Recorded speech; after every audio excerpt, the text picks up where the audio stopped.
Hello everybody, it's another beautiful day out here in Glenarm, Maryland. I'm Brian Wilkerson of MA-Motorsports, and I'm going to show you another one of our clients' cars we just finished up. This is Mark's super cool 1983. That's a 41-year-old Nissan Skyline DR30. Very cool car.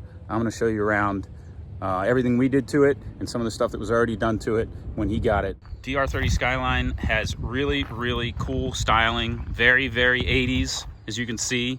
We love this look. The headlights are super cool.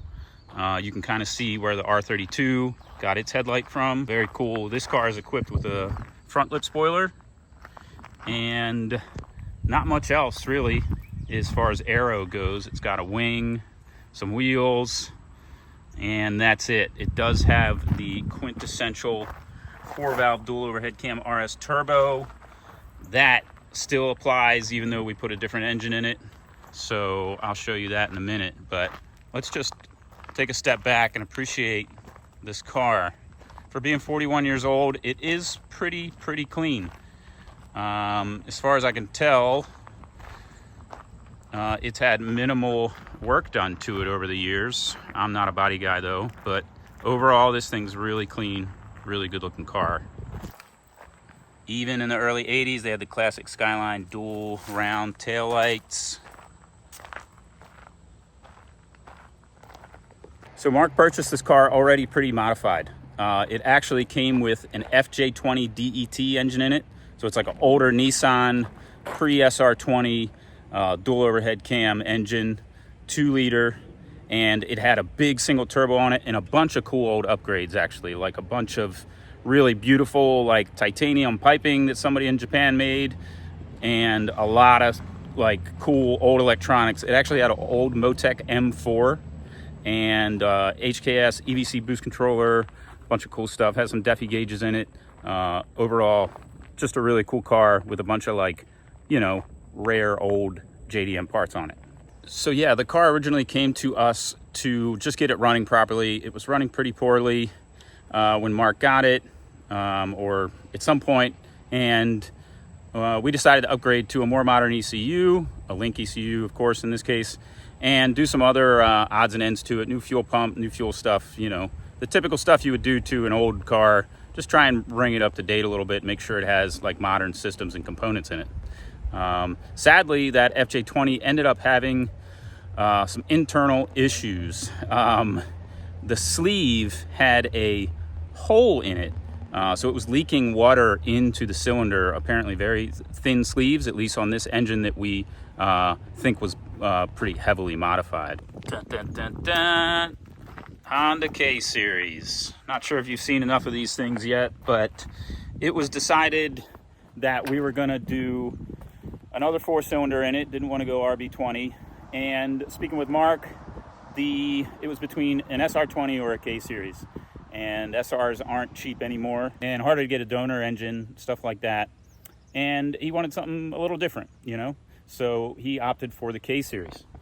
This is a internally stock K20 Type R engine from like a DC5. It has all the upgrades you see here. We did quite a bit under the hood to do this swap. We're using some custom engine mounts that we made. The oil pan is from TF Works. It's using a Skunk 2 intake manifold that we modified. We have our own kind of drive system going on here with a tensioner we found that seems to work pretty well. Went with a Garrett G30 660 turbo on an Artec manifold. Very nice cast stainless manifolds from Artec we've been selling. Tough to see. Turbo Smart wastegate, of course, and a custom downpipe we made, along with all titanium intercooler pipes. Again, the car had titanium intercooler pipes, so we wanted to kind of, you know, carry on with that theme, and we did all Tycon material there. We used an S14 radiator, and we made a custom fan shroud to hold 2 real big powerful SPAL fans on it. All custom plumbing on the fuel system we did, breather line here to a modified catch can. All aluminum radiator hard pipes here.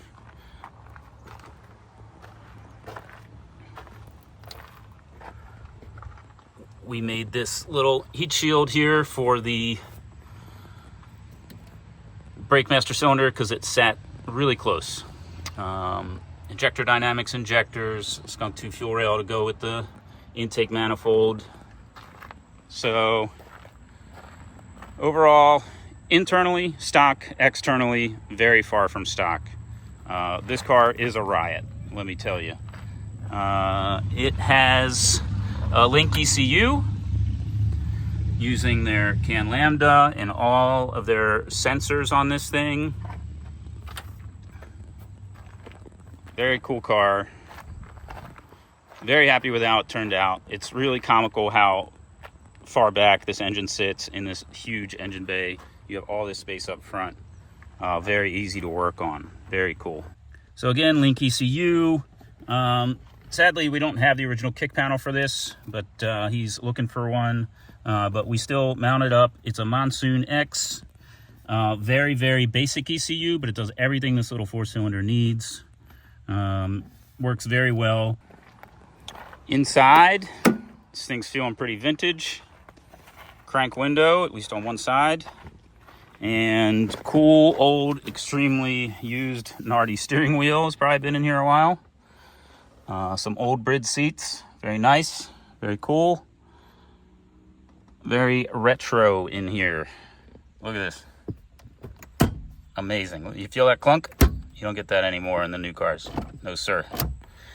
Yep, it's got some of these old electronics that aren't really functional, but they stay here to look cool. Again, HKS EVC, old Defi gauge controller, a couple old Defi gauges there. This shifter we installed, so it uses a 6-speed BMW ZF transmission mated to the K-Series engine. And we used this shifter, I believe it's an AKG. Short shifter, works really well. And then we fabricated this little console here, just a little shifter cover. Mark opted for a Haltech dash display, which we mounted up right in front of his factory gauges so everything would stay original behind it. You can still have his fuel level and all that stuff. So the Haltech dash works pretty good. Just connected via CAN bus to the Link dash. So yeah, the Haltech dash works really well. It's got a nice size screen and it just communicates via CAN bus right to the Link ECU, no problem. For a speed sensor, we opted to just use a GPS, and that goes right to the Haltech dash, so he gets GPS speed. So next I'm going to pull this thing inside on a lift so I can show you a couple things underneath.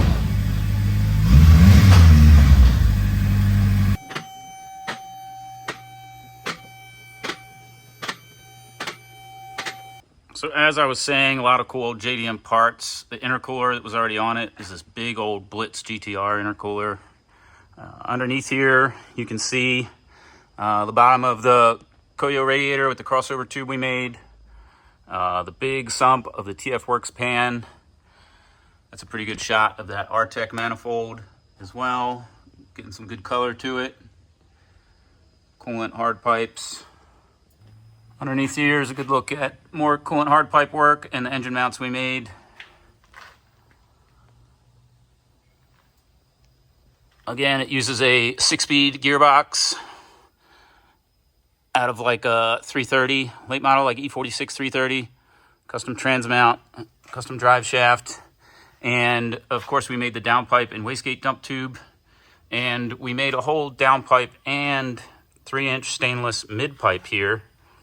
And this goes all the way up, and then we blended it into this axle back that it had on it in Japan, which jumps up to 3.5 inches. So big old thing, but it's pretty cool, and it already fit the car, so we thought it would be kind of cool to leave it. Big AEM inline fuel pump and all the lines we made for it. There's a little bit more fuel line plumbing underneath. And In typical MA fashion, we are using a Injector Dynamics fuel filter, really cool part. You can find those on our site. And while we're under here, you can see it's got some Team Flex coilovers, pretty straightforward, stainless braided brake lines, and a Z32 or R32 style 4-piston front caliper. So, you know, not a ton done to the suspension, but just enough. These old cars use this trailing arm design here. Not something you see on any of the modern Skylines. They're all 5-link or some variation, but pretty cool. Pretty cool to see the old stuff. So yeah, that's it for underneath of this thing and poking around at it. How about we take it for a drive?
This car is 41 years old. I'm going to keep saying that.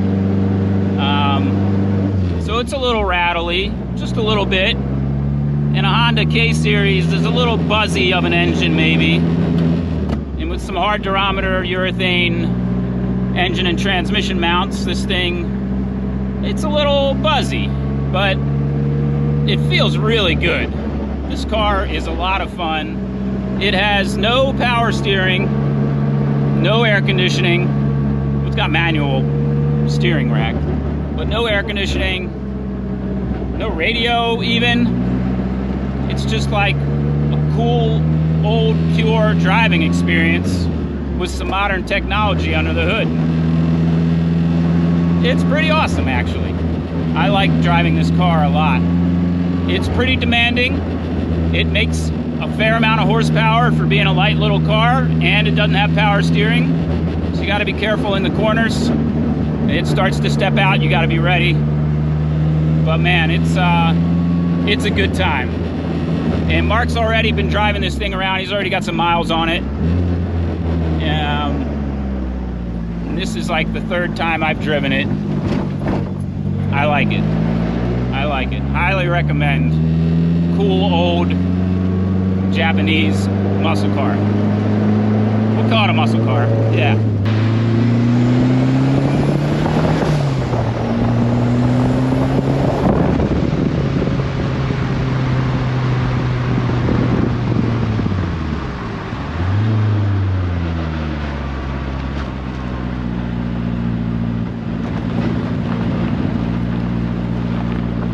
And that's a wrap on the video of Mark's 1983 Nissan Skyline DR30.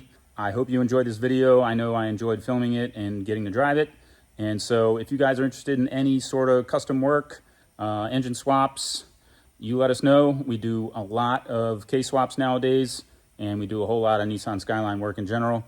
Make sure you hit us up and subscribe to the channel for more content like this. Thanks for watching.